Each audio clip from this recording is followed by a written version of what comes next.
Bienvenue à bord de ma capsule Hamas versus Israël, en sous-titre Joe Biden, l'otage de Benyamin Netanyahou, dit Bibi. Auditeurs et auditrices, du 7 octobre 2023 à ce jour, de bombardement en bombardement à Gaza, de salle de conférence en salle de conférence des Nations Unies jusqu'au Caire, que concluez-vous? Regardant dans mes rétroviseurs, je retiens le ballet diplomatique des pyromanes et pompiers occidentaux, connus de tous et toutes, accourus à Tel Aviv ou Jérusalem à la suite d'actions barbares dans les deux camps et de violations répétées des lois internationales de guerre par Israël sioniste. 22 journalistes, dont un autre d'Al Jazeera, tués à Gaza par des attaques d'Israël. Le refus cinglant des potentats ou autocrates du Moyen-Orient de recevoir Joe Biden, le chef de file des prédateurs occidentaux, en visite dans la région. Qui l'eût cru? L'échec d'adoption de 2 résolutions du Conseil de sécurité des Nations Unies pour un cessez-le-feu, celle de Russie, des États-Unis, rejetée. Je retiens aussi le sommet de l'Union européenne sur le conflit Hamas versus Israël depuis 7 octobre avec un résultat mitigé. Sur les 27 membres, la Belgique, l'Espagne et la Hollande sont des critiques de l'action en retour d'Israël sioniste. Exemple, le Premier ministre belge, Alexander De Croo, a déclaré, je cite, « Israel has the right to defend itself. It can never be an excuse to cut the people from the necessities to survive. The blockade of Gaza is unacceptable and needs to stop. » Israël a le droit de s'autodéfendre. Cela ne peut être une excuse de couper les gens, les personnes ou le peuple des nécessités de survie.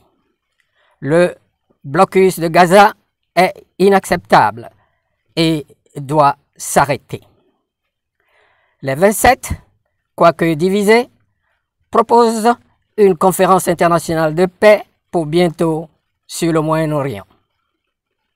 Une de plus, me dit-on.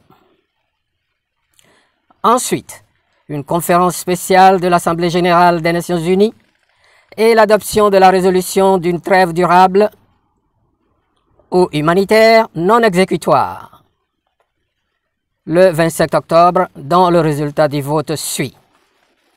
120 pour, 14 contre, dont USA et l'Israël, et 45 abstentions. Pendant la séance,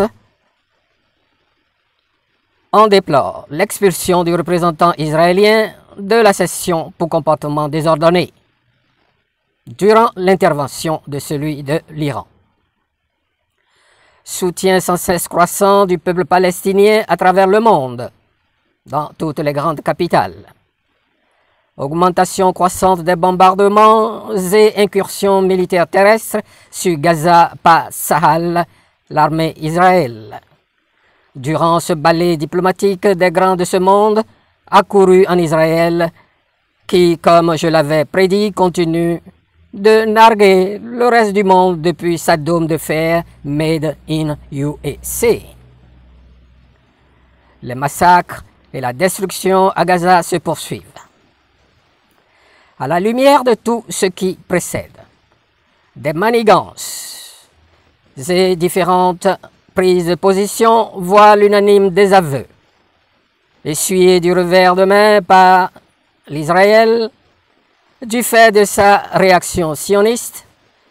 Je viens à me demander qui est l'otage de qui parmi les pyromanes et pompiers que sont Joe Biden et Benjamin Netanyahu s'agissant de l'incapacité à s'accorder sur un cessez-le-feu ou arrêter le blocus face à l'entêtement de Bibi Netanyahu à en finir avec Hamas. À mon point de vue, un objectif irréalisable ou franchement du domaine du fantasme. Hamas étant un composant inaliénable et imbriqué de la société palestinienne, sachant que Bibi lui-même avait contribué à le renforcer et l'utiliser pour mieux contrer l'autorité palestinienne d'Abbas. Et ne comprenant pas pourquoi, mis face à cette destruction et de plus de 7000 morts civils et enfants à ce jour, Général Lloyd Austin III, Madame Thomas Greenfield peuvent déclarer « Israel must defend itself ». L'Israël doit se défendre. Puis, M. John Kirby, chargé de la communication du Conseil national de sécurité près de la Maison-Blanche, affirmant « C'est à l'Israël de décider du conflit ». Et le président Joe Biden de soutenir contre vents et marées la sourde oreille du gouvernement sioniste. La légitime défense, nous apprend-on.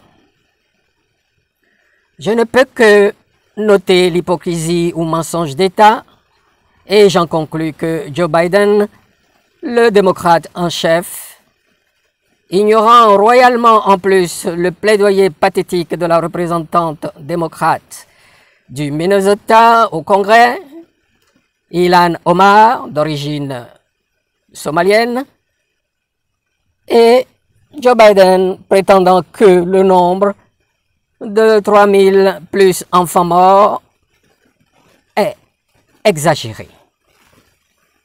Joe Biden, pour moi, n'est que l'otage de Bibi Netanyahu qui tient en fait son soutien indéfectible du bras invisible mondial de prédation dont le complexe militaro-industriel, les puissances d'argent et de leurs faux philanthropes.